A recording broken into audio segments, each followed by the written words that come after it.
Ndugu zangu, sambamba na hatua zote tunazoendelea kuzifanya, niwaombe sana kuipenda, kuitunza na kuilinda miundombinu hii. Imesemwa hapa, fedha nyingi imetumika, utaalamu mwingi umetumika hapa. Sasa tumetengenezewa tutunze, tusiharibu. Tutunze litufae leo na litufae kesho. Tunajua tulikotoka. Tulikuwa na shida kubwa ya maji, leo tumepata ufumbuzi wa maji. Tutunze miundombinu hii na tuwe walinzi sisi wenyewe kwa wenyewe, tulindane kuto kuharibu miundombinu hii.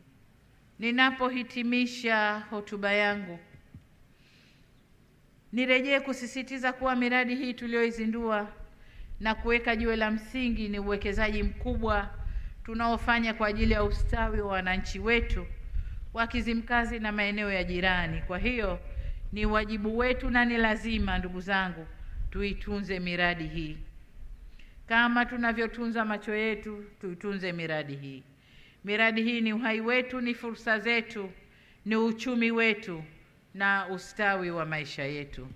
Vile vile nisisitize kwamba uwepo wa miradi hii tumeweza kuijenga na kuileta kwa sababu nchi yetu ina amani. Na nawashukuru waliocheza ngoma pale, wamesema Kizimkazi ni amani, Kusini ni amani. Niombe sana ndugu zangu, tuendelee kutunza amani yetu ili tupate maendeleo zaidi. Na hii ndiyo maana ya mapinduzi. Tunaposema mapinduzi daima, mapinduzi yalishafanyika, sasa mapinduzi ni ya maendeleo. Tunapindua yaliyokuwepo ambayo tulikuwa nyuma, tunaleta maendeleo bora zaidi.